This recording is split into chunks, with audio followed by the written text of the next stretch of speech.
For 2,000 years, a hidden manuscript has been deliberately removed from sacred scripture, an ancient text describing celestial beings who descended to earth, abducted humans, and created hybrid offspring. The Book of Enoch was quoted in the New Testament and revered by early church fathers, yet it vanished from Western religious tradition for centuries.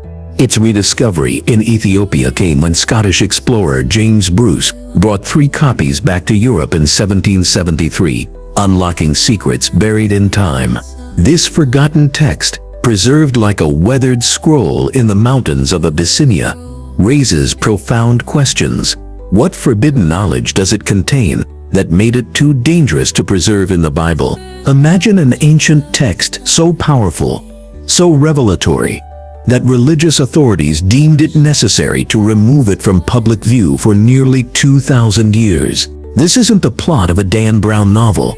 It's the actual story of the Book of Enoch, a manuscript that was widely circulated among Jewish communities during the Second Temple period, only to mysteriously vanish from Western religious tradition for millennia. The discovery of the Dead Sea Scrolls in the limestone caves of Qumran in the late 1940s transformed our understanding of this text. In these dark, narrow caverns overlooking the Dead Sea, archaeologists discovered fragments from 11 separate manuscripts of Enoch amid clay jars and ancient parchments. Scholars who first unrolled these fragile scrolls under the desert sun felt their hearts race as they recognized passages from a text many thought permanently lost. Enoch emerged as one of the most represented texts in the entire Qumran library, confirming its profound influence on Jewish thought before Christianity's emergence. Composed between the 3rd and 1st centuries BCE, the Book of Enoch flourished during an era of political turmoil under foreign domination. As Roman soldiers patrolled Jerusalem's streets and Jewish religious life faced external pressures, many Jews longed for divine intervention and cosmic justice. Enoch's vivid apocalyptic visions provided exactly that, revealing heavenly realms, angelic beings, and divine judgment against the wicked. Church fathers regularly reference the book as well. Tertullian, writing in the late 2nd century CE, defended the Book of Enoch as scripture in On the Apparel of Women, arguing that it is rejected by some because it is not admitted into the Jewish canon. Clement of Alexandria and Irenaeus similarly treated Enoch with reverence. The book gained such authority that it directly influenced the New Testament itself. The Epistle of Jude, verses 14 to 15, quotes Enoch as prophetic scripture. Enoch, the 7th from Adam, prophesied about them, "See, the Lord is coming with thousands upon thousands of his holy ones to judge everyone." Early Christian communities clearly considered Enoch authoritative enough to cite alongside other scriptural texts. Yet by the 4th century CE, as Christianity institutionalized and formalized its canon, Enoch was increasingly marginalized. The Council of Laodicea and other church councils omitted it from their approved biblical texts. What once filled the imaginations of believers gradually faded from collective memory, a testament to how easily knowledge can be suppressed when it contradicts emerging orthodoxy. The Western world rediscovered Enoch in 1773, when Scottish explorer James Bruce returned from Ethiopia with 3 complete manuscripts written in Ge'ez, the ancient Ethiopian liturgical language. Bruce, exhausted from years tracing the Blue Nile's source, couldn't have anticipated the scholarly earthquake his discovery would trigger. Samuel Johnson, upon examining one manuscript in London, reportedly spent an entire night poring over its pages, exclaiming to his companions, "Gentlemen, we have before us a text that changes everything we thought we knew."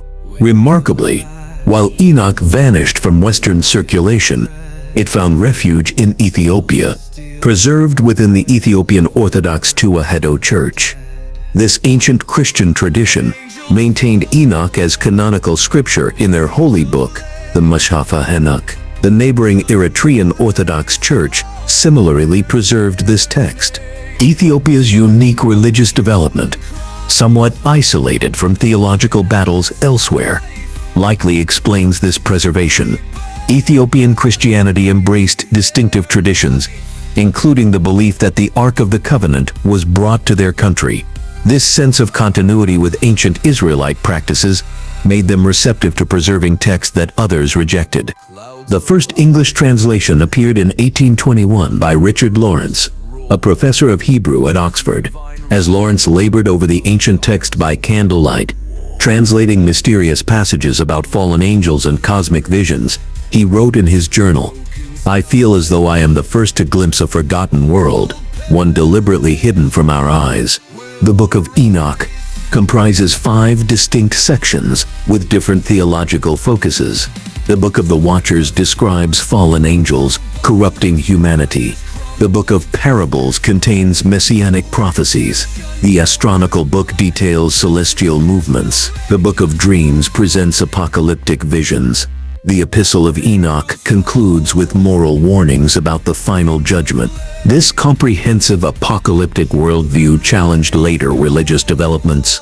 Its elaborate angelology contradicted simplified spiritual hierarchies preferred by later authorities. Its detailed cosmology with multiple heavens didn't align with the straightforward 3-tiered universe that became standard in mainstream teaching. Most controversially, Enoch expanded significantly on Genesis 6's cryptic mention of fallen angels mating with human women. This account of non-human beings creating hybrid offspring challenged fundamental assumptions about the boundary between human and divine realms, a boundary Orthodox theology increasingly sought to maintain. These theological challenges likely contributed to the book's exclusion from most biblical canons. Enoch presented a cosmic spiritual universe, difficult to reconcile with streamlined theologies. Emerging in late antiquity, the text was simply too mystical for authorities seeking doctrinal clarity and control. The rediscovery of the Book of Enoch raises profound questions about religious authority and canon formation. Who decides which texts contain divine truth? What happens when texts quoted in the New Testament are later deemed unsuitable? And perhaps most importantly, what aspects of our spiritual heritage have been deliberately hidden, and why? Beyond the questions of what was hidden from us, emerges an even greater mystery. How could a man who occupies just 3 verses in Genesis be the supposed author of this explosive spiritual text? The biblical Enoch stands as a shadowy figure in Scripture, described only as having walked with God before vanishing from earth, without experiencing death. Yet the book attributed to him contains some of the most elaborate cosmic revelations ever recorded. In the sparse biblical account, Enoch appears as the 7th patriarch in Adam's lineage. Genesis 5:21-24 tells us, only that after living 65 years and fathering Methuselah, Enoch walked faithfully with God 300 years and had other sons and daughters. Altogether, Enoch lived a total of 365 years. Enoch walked faithfully with God. Then he was no more, because God took him away. That's it. The entirety of Enoch's biblical biography. Nothing indicates he was a prophet, priest, or spiritual authority. He simply walked with God and then vanished. Imagine if a film character with barely a minute of screen time suddenly received an elaborate 10-hour epic detailing their cosmic adventures. This is essentially what happened with Enoch. The contrast is striking. From biblical cameo to spiritual protagonist. In Genesis, he's a footnote. In the Book of Enoch, he's a cosmic voyager, granted unprecedented access to celestial realms, traveling through multiple heavens, conversing with angels, witnessing divine judgments, and receiving revelations about fallen angels and apocalyptic futures. The whisper of a man who pleased God transforms into a thunderous voice, revealing heaven's architecture and the imprisonment of rebellious cosmic powers. Standing at this contrast, we can't help but wonder, how did this transformation occur? What sparked the human imagination to elevate this mysterious figure into heaven's confidant? This discrepancy raises immediate questions about authenticity. The answer lies in understanding ancient attribution practices and the text's actual origins. Through careful textual analysis, scholars have determined the Book of Enoch represents a composite collection developed over centuries, not a single work by one author. The oldest sections date to approximately 300-200 BCE, millennia after Enoch would have lived according to biblical chronology. The Book of Parables likely originated around. The text contains distinct sections with varying styles and theological perspectives. The Book of the Watchers, the Book of Parables, the Astronomical Book, the Book of Dream Visions, and the Epistle of Enoch. Each displays unique literary characteristics, suggesting different authors working in different historical contexts. Why attribute this collection to Enoch? Ancient communities often practiced pseudepigraphy, attributing texts to revered figures from the past to honor traditions spiritually connected to these authorities. Enoch made an ideal candidate, precisely because of his mysterious departure. Unlike other patriarchs whose deaths are recorded, Enoch was no more, because God took him. This unique status, a human who bypassed death and entered divine realms, made him the perfect vessel for celestial secrets. His position within biblical chronology was equally significant. As Noah's great-grandfather, he existed before the Great Flood, an event that fundamentally altered human history. This timing allowed the Book of Enoch to explain cosmic conditions that precipitated the flood itself. The attribution served theological purposes within Second Temple Judaism. As Jewish communities grappled with questions about evil's origin, divine judgment, and the righteous's fate, the Book of Enoch provided a comprehensive cosmic framework. By connecting these explanations to a patriarch who walked with God, the text's theological innovations gained credibility.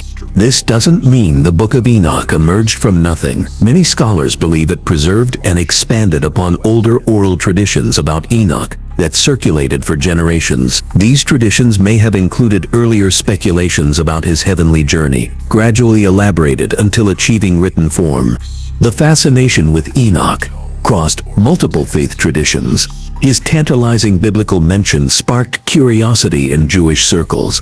Early Christian writings, Islamic texts, where he is identified with the prophet Idris, and various mystical traditions. Each community found in Enoch's mysterious departure an opportunity to explore humanity's relationship with the divine. For ancient readers, the gap between the historical Enoch and the text's actual composition wouldn't have presented the same problem it does for modern historical criticism. Ancient audiences approach text through different interpretive frameworks, valuing spiritual truth over factual historicity. The Book of Enoch was read as a spiritual revelation, whose authority stemmed from its connection to ancient wisdom. This context explains why the attribution to Enoch, despite its historical implausibility, remained compelling for so many religious communities across centuries. The book offered answers to profound theological questions through the voice of a figure uniquely positioned between human and divine realms. A patriarch who had walked with God and been taken directly into heavenly spheres. The practice of attributing text to revered figures wasn't unique to the Book of Enoch. Other pseudepigraphical works circulated widely in the ancient world, attributed to Moses, Solomon, and various prophets. These attributions granted the text's authority by associating them with established traditions and figures of high esteem, helping to ensure their acceptance within religious communities. Attribution to Enoch may have granted the text initial credibility, but the true mystery lies in its fractured legacy across Christianity. While Ethiopian Orthodox Christians revere the Book of Enoch as sacred scripture, most Western Christian denominations have rejected it entirely. This stark division reveals something profound about how religious canons form, not through objective historical assessment, but through complex theological and political processes that vary dramatically across geography and time. The Ethiopian Orthodox Tewahedo Church stands nearly alone in its continued embrace of Enoch. Their preservation of this text connects to something deeper in Ethiopian religious identity, a direct link to ancient Israelite practices that other Christian traditions gradually distance themselves from. At the heart of this connection lies the Ethiopian claim about the Ark of the Covenant, which according to their traditions was transported to their country in antiquity. This Ethiopian narrative about possessing the actual ark established what they believed to be an unbroken lineage to the earliest biblical traditions. Such a profound connection to ancient Israel created a religious environment where texts like the Book of Enoch found fertile ground. Ethiopian Christians saw these texts as part of their inherited spiritual legacy. The timeline of Enoch's acceptance and rejection reveals a fascinating trajectory. In the 1st and 2nd centuries, the Book of Enoch enjoyed widespread respect among Christian communities. Early church fathers often engaged with it as an authoritative source. Justin Martyr, Irenaeus, and Tertullian all wrote respectfully about Enoch, with their works containing numerous allusions to its content. Tertullian's defense of the book is especially noteworthy. He argued that the Jews had rejected it precisely because it contained prophecies about Christ, suggesting that the book actually supported Christian claims. The Epistle of Barnabas, an early Christian text, even directly treats the Book of Enoch as scripture, quoting from it with the same reverence afforded to other biblical passages. Other prominent early Christian writers, including Athenagoras and Clement of Alexandria, similarly referenced the Book of Enoch as an authoritative source. These weren't marginal figures but influential shapers of Christian thought. Their acceptance suggests that for several generations of Christians, Enoch's writings were considered valuable for understanding the faith. By the 4th and 5th centuries, however, Western Christianity began to shift away from the Book of Enoch as Christianity transformed from a persecuted movement into an imperial faith. Church authorities increasingly prioritized doctrinal consistency and centralized control over textual diversity. Writings that contained elaborate angelologies, complex cosmologies, or narratives that raised difficult theological questions gradually fell out of favor. Meanwhile, in Ethiopia, the Book of Enoch remained central to religious practice. Ethiopia's geographical isolation played a crucial role in this preservation. Mountain ranges and deserts created natural barriers that limited outside influence, allowing earlier Christian traditions to persist largely unchanged. The manuscript tradition itself provides concrete evidence of this commitment. The Kebra Nagast, Ethiopia's national epic from the 14th century, references Enoch extensively and connects it directly to their possession of the ark.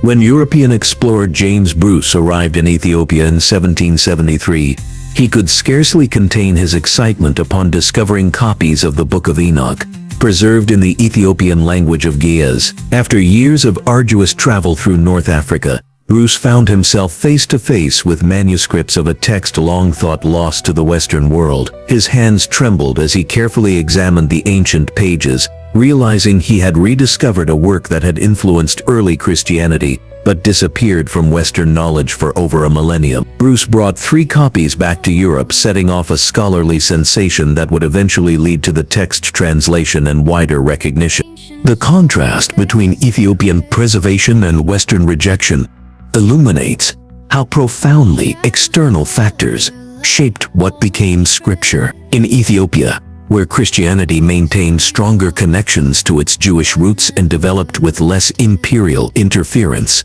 the Book of Enoch remained valuable scripture. In Roman and Byzantine territories, where Christianity became increasingly intertwined with imperial power structures, texts that complicated theological simplification were gradually marginalized. This divergence challenges our assumptions about how religious canons form. The commonly held belief that canonical decisions were made primarily based on historical authenticity or apostolic connection doesn't align with the evidence. Instead, geographic isolation, political considerations, and theological developments played decisive roles in determining which texts Christians would read for generations. The spectrum of early Christian views on the Book of Enoch reveals that what we often think of as clear-cut religious boundaries were actually fluid for centuries. Some communities embraced the text while others approached it with caution, and still others rejected it entirely. This wasn't simply a matter of determining authenticity, but reflected deeper questions about what kind of Christianity various communities were developing. What makes this division particularly fascinating is how it reveals the contingency of religious history.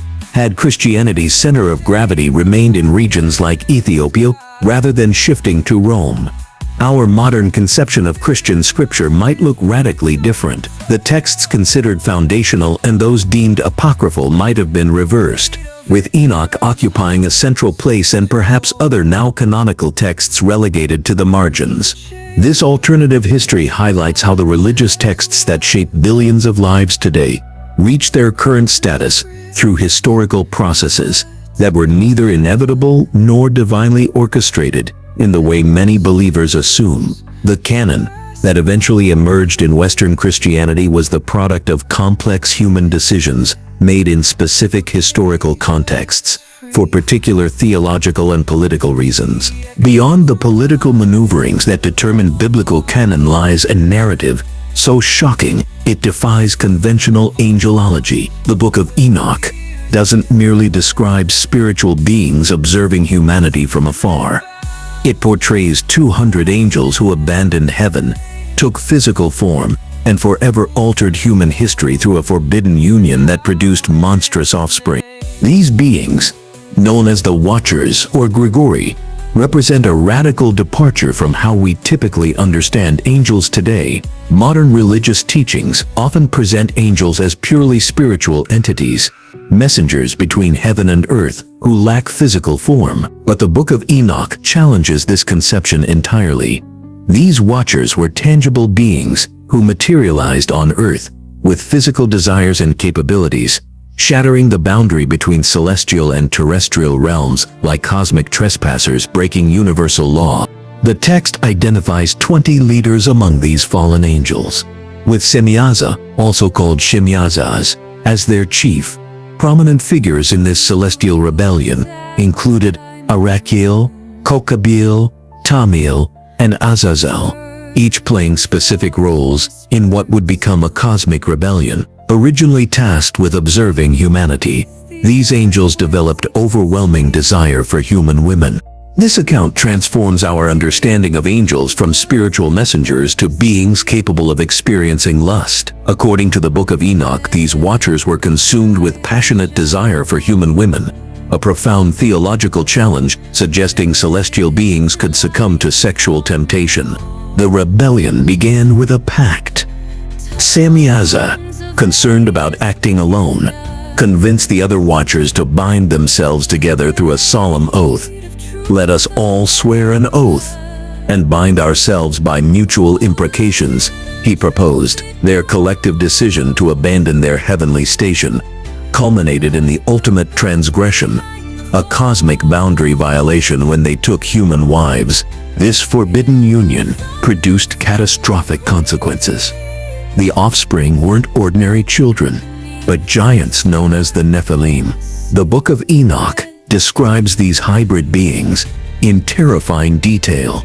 Towering creatures standing 300 ells tall, approximately 450 feet by some translations.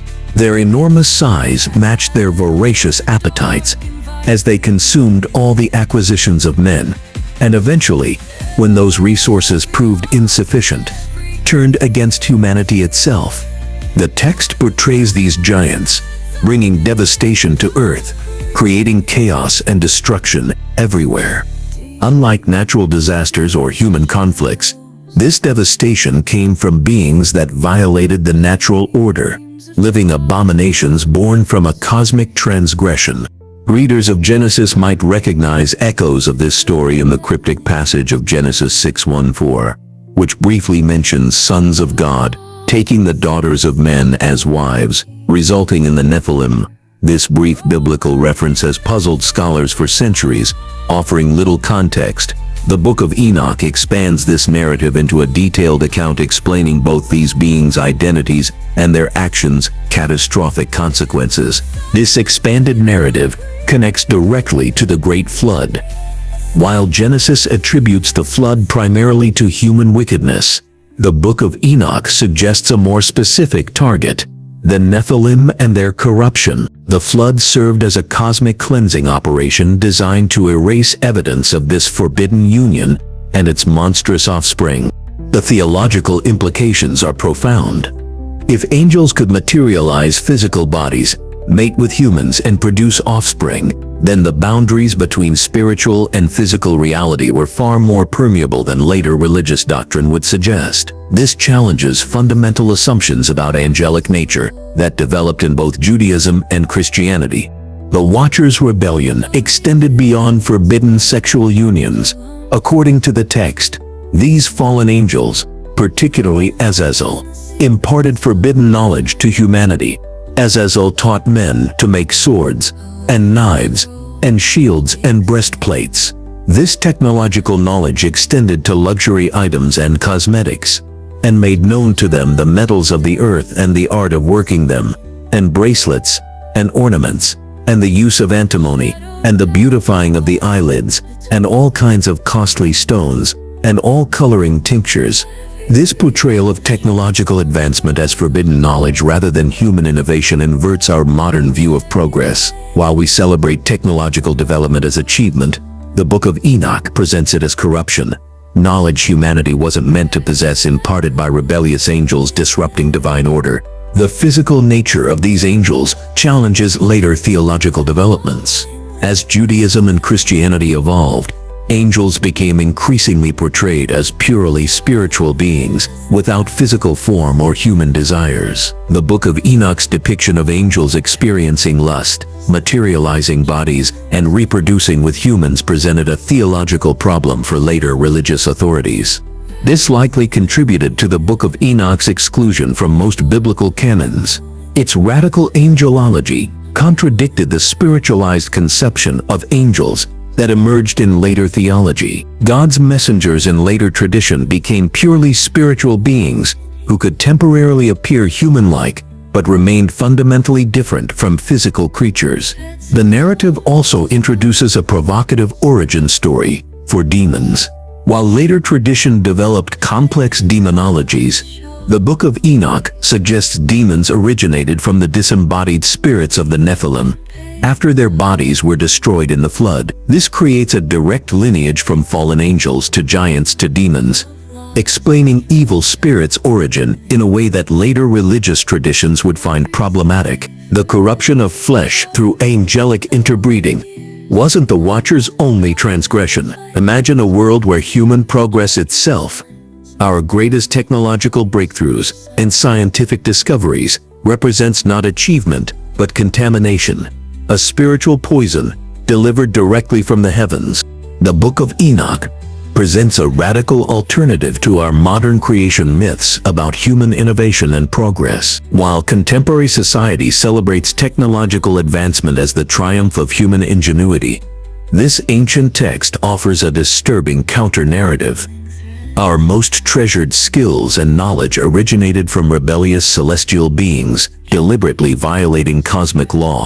According to the text, each Watcher specialized in transmitting specific forms of knowledge.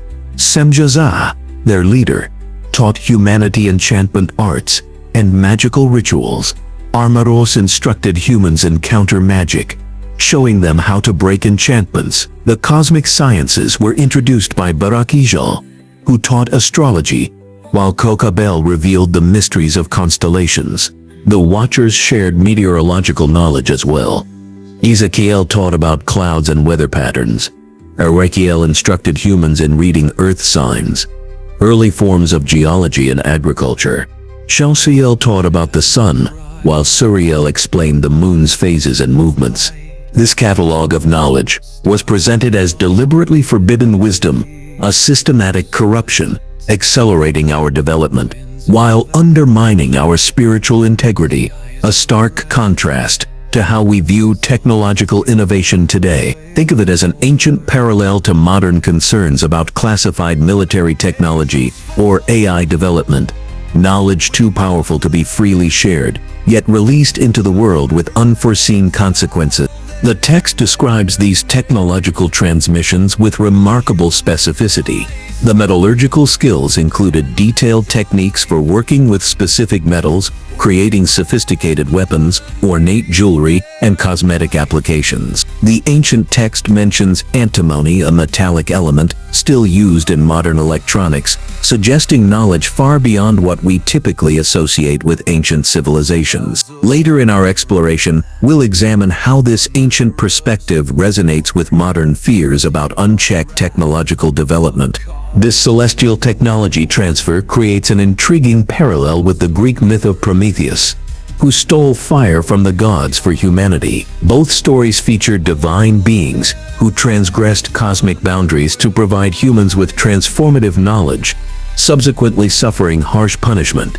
In both narratives, advanced knowledge is framed as cosmic theft rather than natural human development. The connection between these myths reveals a pattern in ancient thought. Technological advancement was viewed with deep ambivalence.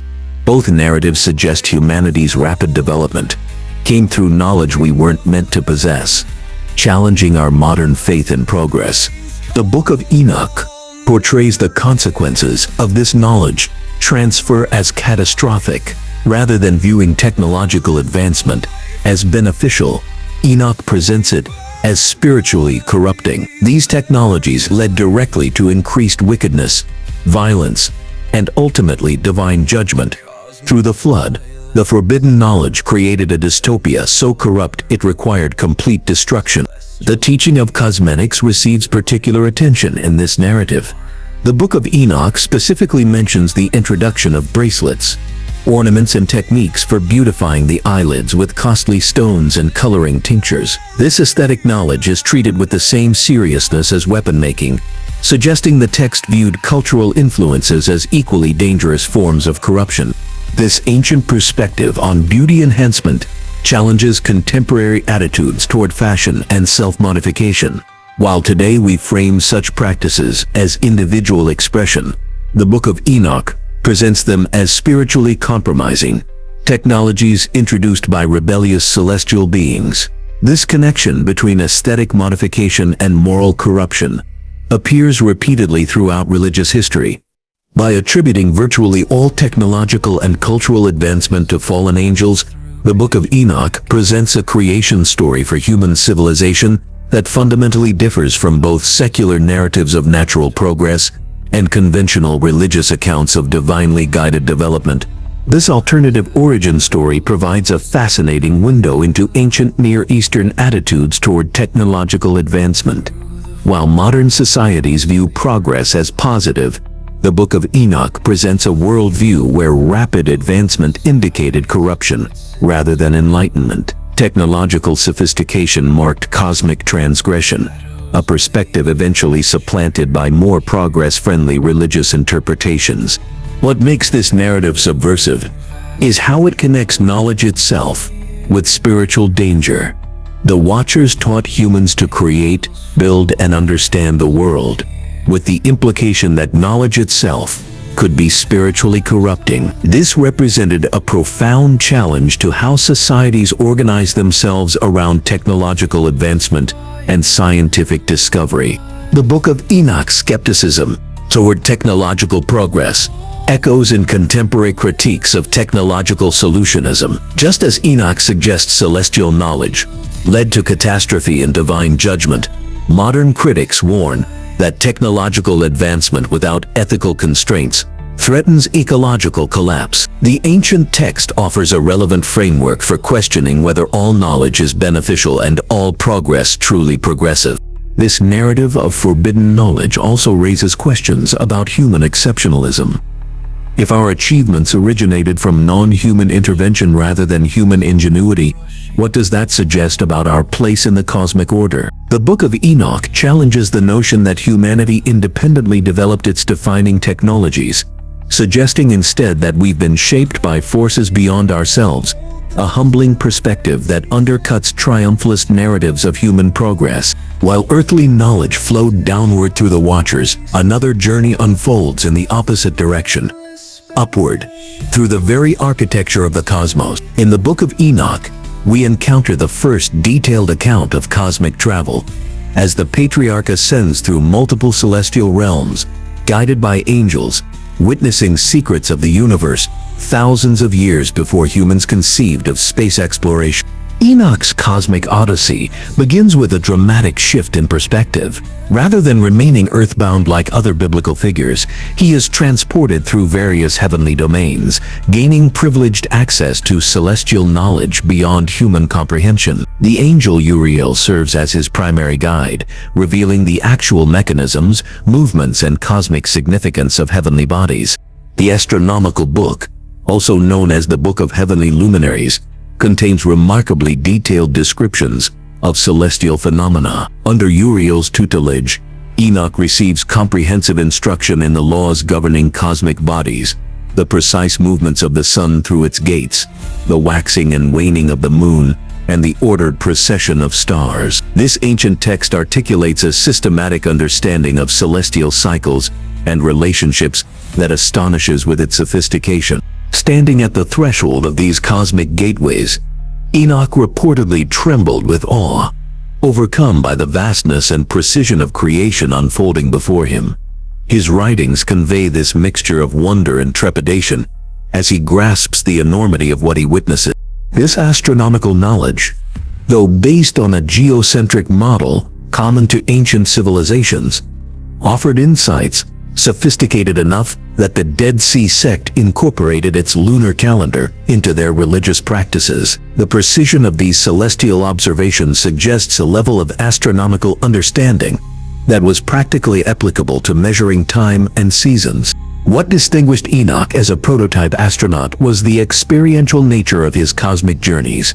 Unlike earthbound stargazers, Enoch physically traversed these celestial domains, witnessing their operation firsthand rather than speculating about distant lights. This direct access to cosmic architecture, presented as divine revelation rather than human observation, gave the text an authority that challenged religious hierarchies dependent on controlling access to divine knowledge. The cosmos revealed to Enoch bears little resemblance to the simplified three-tiered universe, heaven above, earth in the middle, underworld below, that later became standard in religious thought. Instead, Enoch encounters a universe of astonishing complexity, with multiple heavenly realms, each serving distinct functions and housing different classes of celestial beings. This multidimensional cosmos presented a vision of reality far more nuanced than the flattened worldview religious authorities would later establish. As he ascends through these cosmic layers, Enoch's human limitations confront the grandeur of creation. Each boundary crossed represents another veil lifted from human understanding, a journey of both discovery and humility, as he realizes how vast the cosmic design truly is. As Enoch moves through these realms, he witnesses the divine court in session, observes the imprisonment of fallen angels, and encounters the mechanisms that drive the universe's operation. This direct interaction with various classifications of angels and observation of celestial mechanics offer readers a window into cosmic operations that bypass the need for priestly interpretation, potentially subverting religious authorities whose power depended on mediating between humanity and the divine. The text presents these journeys as physical translocations rather than mere visions or dreams. Enoch becomes history's first astronaut, traversing space through divine transportation, crossing boundaries between material and spiritual realms that later theological developments would insist were impermeable. This proposition that a human could physically access divine realms challenged emerging doctrines about the separation between human and divine spheres. A curious parallel emerges between Enoch's cosmic journeys and the vision recorded by the prophet Ezekiel. Both accounts describe experiences that modern readers might interpret as encounters with advanced transportation technology. Ezekiel's famous vision of a divine chariot with wheels within wheels bears striking similarities to Enoch's descriptions of being transported through celestial realms. What exactly were these ancient prophets witnessing? What technology or divine mechanism facilitated these cosmic journeys? What made these accounts particularly challenging for later religious authorities was their implication of direct, unmediated access to divine realms. If individuals could bypass established religious hierarchies and receive knowledge directly from celestial beings, What need remained for institutional religion's interpretive authority? The Book of Enoch's detailed cosmology potentially undermined the simplistic worldview that religious authorities preferred to teach their followers. The astronomical knowledge presented in the text describes a system where celestial bodies move through specific gates or pathways in the sky, following divinely established patterns. The text accounts for seasonal variations in daylight, tracking how the sun's path changes throughout the year. It details lunar phases with precision sufficient for calendar making. Though geocentric in perspective, this ancient astronomy demonstrates a systematic observation that contradicts the notion that ancient peoples possessed only rudimentary astronomical knowledge.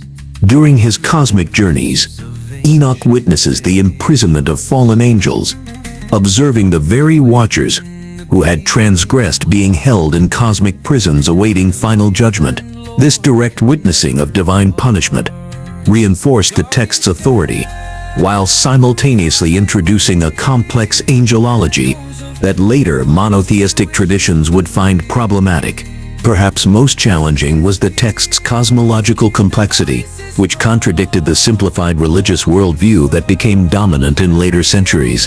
By describing multiple heavens with distinct purposes, Enoch's account presented a universe far more intricate than the three-tiered cosmos most believers were taught to envision. This elaborate cosmic architecture raised uncomfortable theological questions about the boundary between the divine and the created, threatening the clear demarcations that religious authorities preferred to maintain between human and divine spheres. Imagine a cataclysmic wash that erased not just sin, but history itself, the most catastrophic reset button in religious history.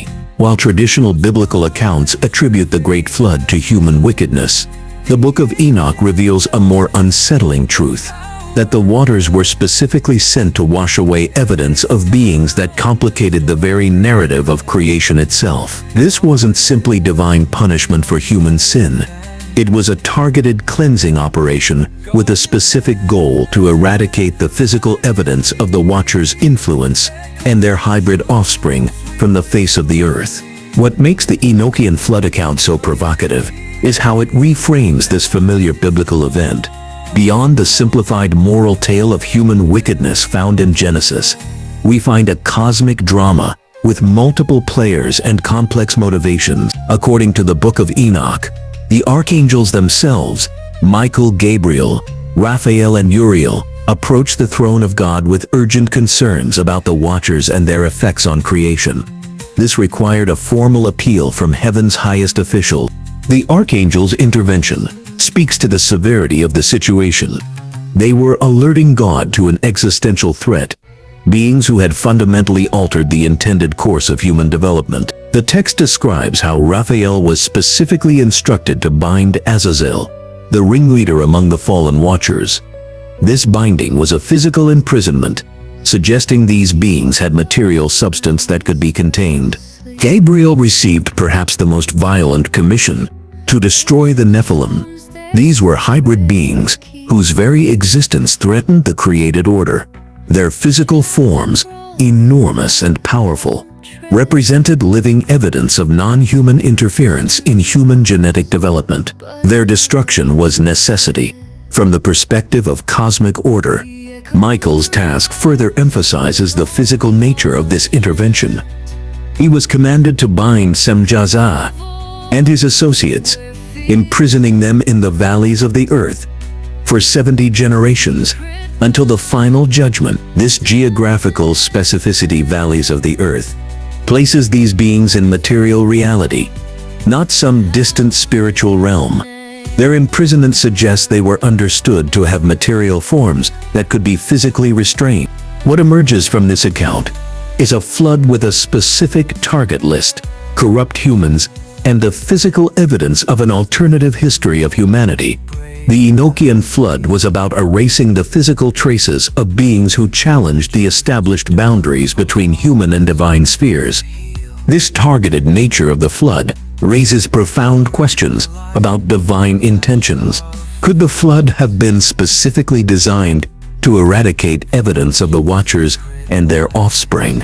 The implication is startling. that God needed to physically remove evidence that might complicate human understanding of their origins and relationship to the divine.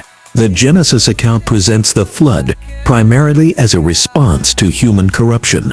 The Lord saw that the wickedness of man was great in the earth, and that every imagination of the thoughts of his heart was only evil continually. This framing places moral failure at the center of the narrative. Humans sinned, God punished. The logic is straightforward and preserves both divine sovereignty and human moral agency. The Enochian account disrupts this simple moral equation by introducing non-human agents who corrupted humanity through direct intervention. This shifts some responsibility away from humans themselves. They had been influenced by beings with superior knowledge and abilities. The flood becomes not just punishment, but rescue, a divine intervention to free humanity from external corruption. This perspective transforms our understanding of what was being washed away. The waters were erasing physical evidence that would complicate religious narratives for millennia to come. The bodies of the Nephilim, the material artifacts created through the Watcher's technological instructions, the physical traces of their presence, all needed to be removed for a simpler narrative of creation to prevail. Consider the theological implications.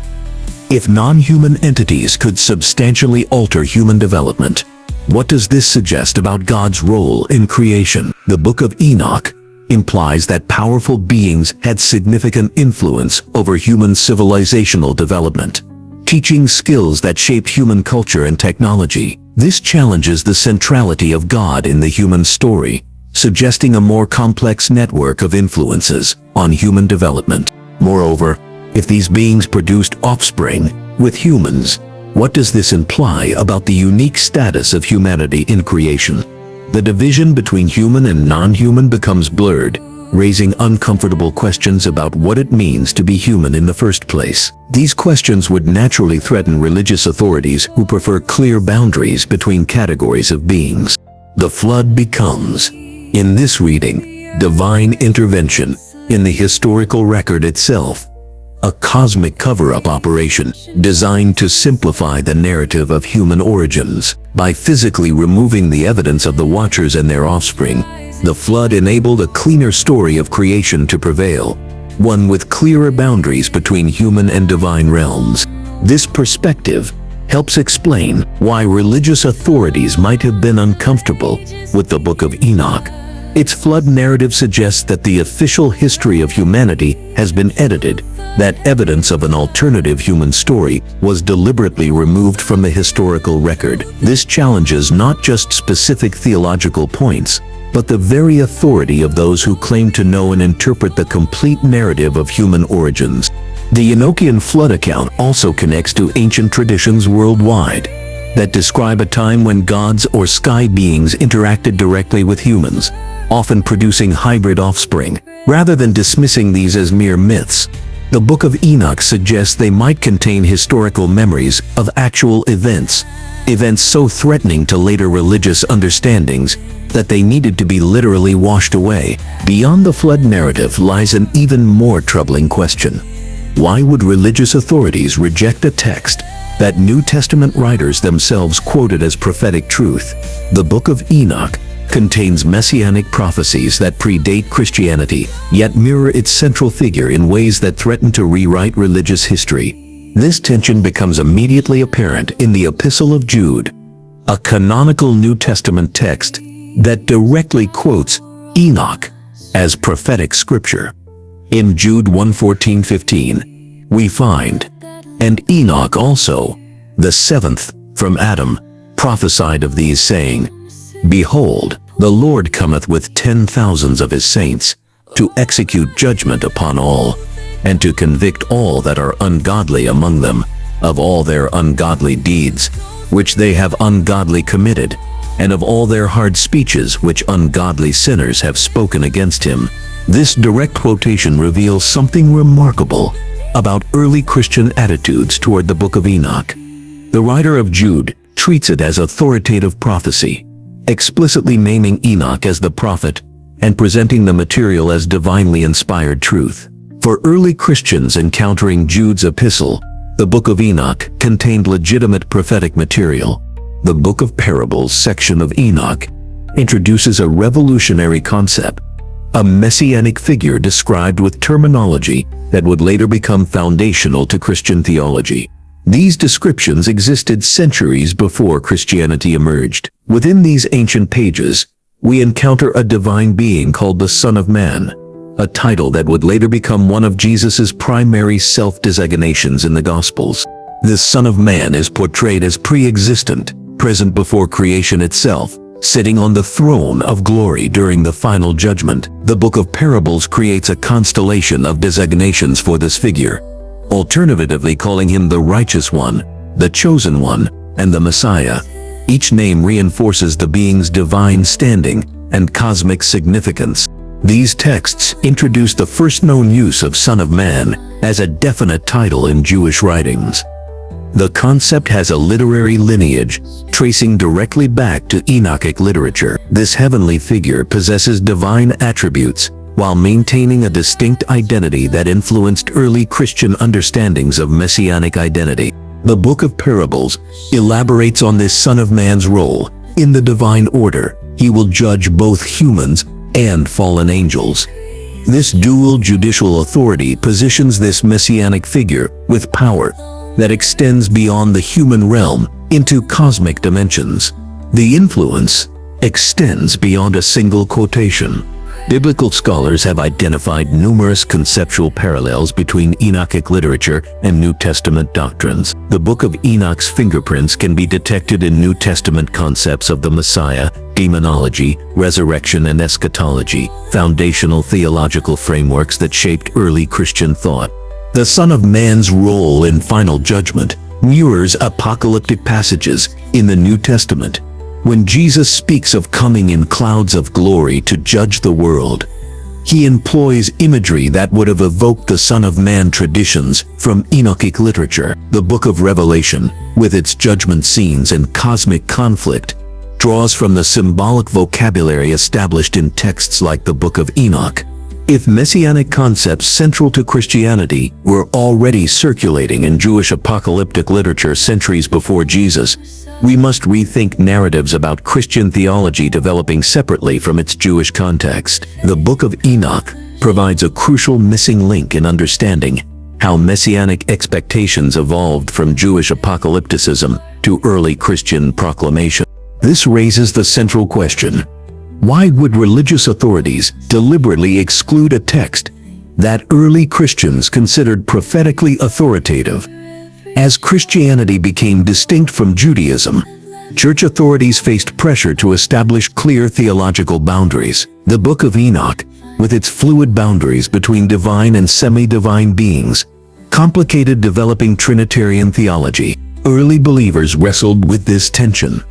Imagine a second-century Christian, raised on stories of apostles who revered Enoch's prophecies, suddenly finding the text questioned by church leaders, like finding a beloved family heirloom declared counterfeit.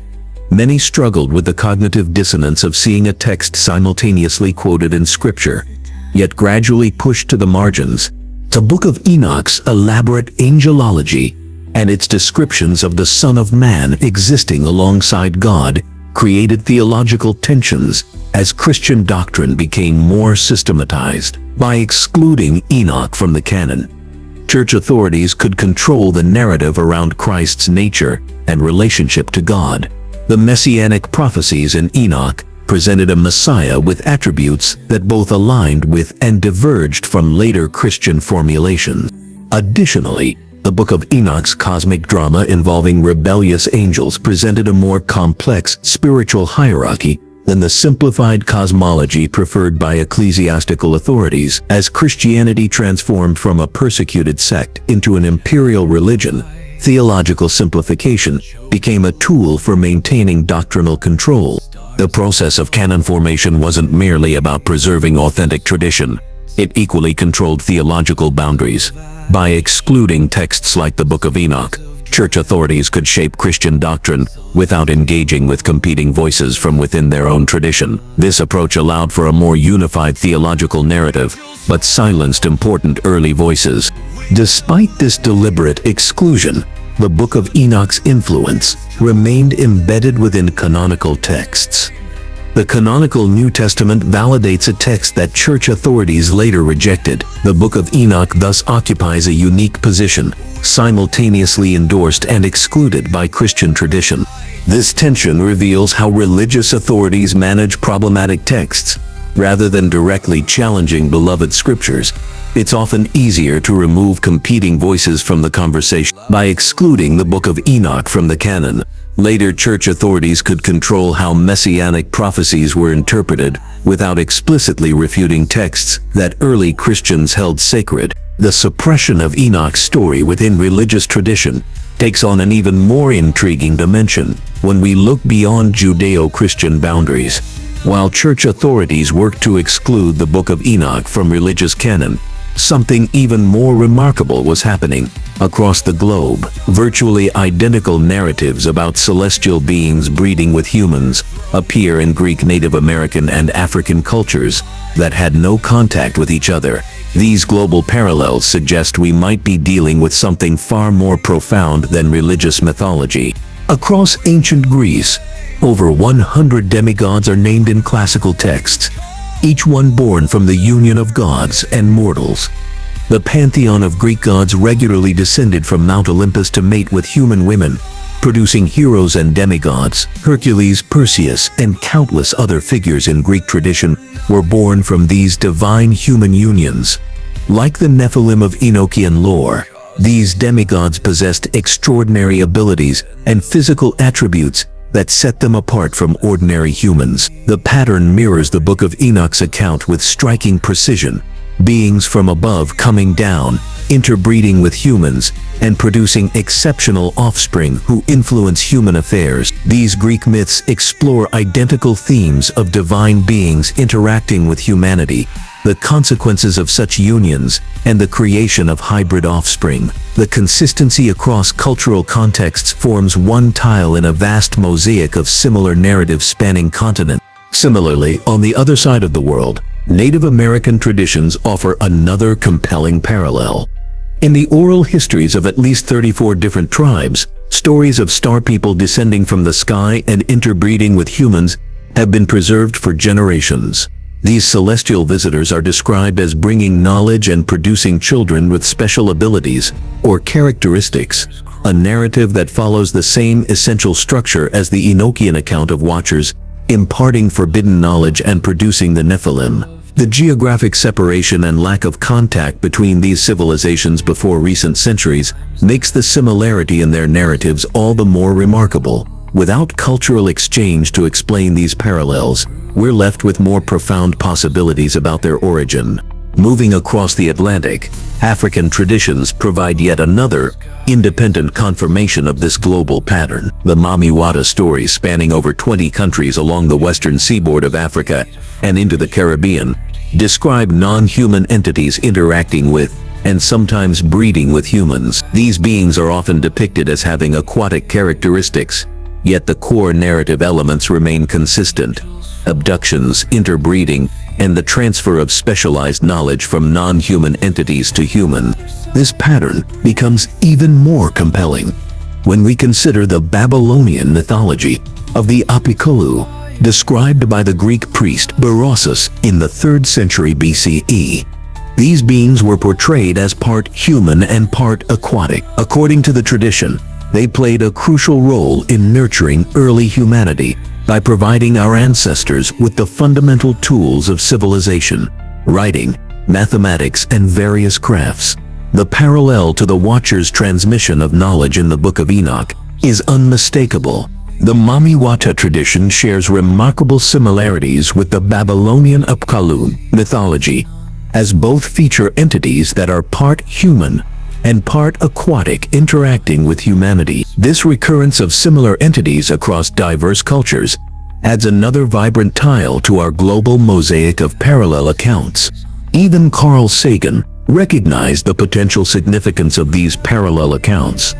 In the 1960s, he specifically highlighted the Babylonian account of the Apkallu as deserving serious study. Sagan went so far as to speculate that the number of visits by advanced extraterrestrial civilizations could be as many as 10,000, suggesting that ancient myths might contain elements of historical truth rather than mere fantasy. The consistent global pattern of these narratives raises profound questions. Why would cultures separated by vast oceans and mountain ranges, with no means of communication, develop such similar stories about non-human beings breeding with humans and sharing advanced knowledge? The traditional explanation that these are simply independent cultural inventions seems increasingly inadequate, given the specific similarities in structure and content. There appear to be only two logical explanations for this phenomenon. Either something significant actually occurred in human prehistory that was recorded and interpreted through the cultural lens of each affected population, or these narratives reflect universal psychological archetypes embedded in the human consciousness patterns of thought that emerge independently across cultures because they reflect fundamental aspects of human psychology. What's particularly noteworthy is how the Book of Enoch's account of human abductions and hybridization was ultimately excised from both Judaism and Christianity, while similar narratives were allowed to remain in indigenous mythologies around the world. This selective censorship suggests that the Watcher narrative posed a particular threat to the theological foundations of these monotheistic traditions. The implications become especially significant when we consider the potential historicity behind these global myths. If these widespread narratives preserve some kernel of actual events, the Orthodox religious understanding of human origins and development would be fundamentally challenged. The suggestion that non-human entities may have played a role in human civilization's development runs counter to the theological narrative of divine creation and guidance that forms the cornerstone of monotheistic traditions. This global mythological pattern forces us to reconsider not just the content of these stories, but why certain narratives persist while others are suppressed. The elimination of the Book of Enoch from mainstream religious canon may represent not just theological housekeeping, but a deliberate effort to control a narrative that threatened established religious authority. Behind the ancient texts we now call scripture lies a far more calculated process than most believers ever realize. While these global mythological patterns persisted across diverse cultures, a deliberate process of selection and exclusion was occurring within organized religion. The question that rarely gets asked is fundamental. Who actually decides what counts as divine revelation and what gets labeled dangerous heresy? The formation of biblical canons was a human process, shaped by theological agendas, political realities, and cultural biases of the men who controlled religious institutions. The decisions about which texts would guide the spiritual lives of millions were made through heated debates in church councils, where power dynamics often outweighed considerations of a text's historical usage or significance. Consider what happened at the Council of Laodicea in the 4th century CE. This gathering of religious authorities actively debated which texts deserved the status of scripture. According to surviving historical accounts, Canon 59 of the council explicitly stated, "No psalms composed by private individuals nor any uncanonical books may be read in the church, but only the canonical books of the Old and New Testaments." The Book of Enoch, once widely circulated and respected, faced scrutiny primarily because its content posed challenges to the theological framework being constructed. The elaborate angelology presented in Enoch created a spiritual cosmology far more complex than the simplified hierarchy church leaders were attempting to establish. In an era when monotheistic religion was consolidating power, Enoch's detailed descriptions of different classes of angels, their rebellions, and their independent actions complicated the narrative of God's absolute sovereignty. These theological objections weren't merely abstract concerns. Church leaders understood something critical about religious authority. Controlling which text believers could access meant controlling how they understood the divine order, and by extension, the earthly order that claimed to represent it. The Book of Enoch, with its accounts of celestial beings who rebelled against established hierarchies, offered a template that could inspire questioning of human religious authorities. This process of canonical selection reveals a fundamental truth about religious texts: their preservation or suppression often related directly to how well they supported existing power structures rather than their historical authenticity or spiritual value. As monotheistic religions developed increasingly rigid hierarchical structures, texts that portrayed cosmic rebellion or complex spiritual realms beyond simple categorization became problematic. The Ethiopian Orthodox Tewahedo Church maintained a markedly different relationship with these ancient writings. Their inclusion of the Book of Enoch within their biblical canon reflected their unique historical development. Ethiopian Christianity evolved somewhat independently from Roman influences, adhering to ancient traditions that predated many of the theological battles reshaping Western Christianity. They maintained a direct connection to Judaic traditions through the legendary Queen of Sheba, creating space for texts that Western authorities found threatening. The Ethiopian Church's preservation of Enoch demonstrates that canonical decisions weren't inevitable theological conclusions, but contingent historical choices. Had Christianity's center of gravity remained in different regions with different political pressures, the book's modern believers consider the Bible might look radically different. Religious authorities shaped history much as a film director determines which scenes audiences see, cutting and arranging footage to create a specific narrative while discarding elements that complicate the intended message. This reality challenges a fundamental assumption many believers hold, that their sacred texts represent a perfect, divinely ordained collection rather than the product of historical processes and human decision. The fact that Ethiopian Christians consider Enoch scripture while Western Christians reject it demonstrates how canonical boundaries were determined by factors beyond divine revelation. Church authorities recognized that narratives of fallen angels who challenged the established order could undermine the rigid hierarchies they were establishing on earth. When the Book of Enoch described powerful beings who questioned authority and faced consequences, it provided a template that might inspire similar questioning among human believers. This reveals one of the most consistent patterns in religious history. Those who control access to sacred texts effectively control the boundaries of acceptable belief. By excluding certain narratives and emphasizing others, religious authorities shaped not just what believers thought, but what they could even imagine as possible within their theological framework. For nearly 2 millennia, Western Christians had no idea that a significant text quoted in their own New Testament had been deliberately excluded from their religious tradition. The need to maintain doctrinal control was so powerful that texts challenging preferred theological positions were not merely criticized, but effectively erased from collective memory. The process of canon formation involved not just deciding which texts were in, but actively suppressing knowledge of the texts that were out. Unlike modern scholarly debates where competing viewpoints remain accessible, ancient canonical decisions often involve the physical destruction or deliberate neglect of rejected texts. This explains why, despite its early importance and widespread use, the Book of Enoch essentially vanished from Western religious consciousness. This pattern of selective preservation reveals how religious knowledge has been controlled throughout history.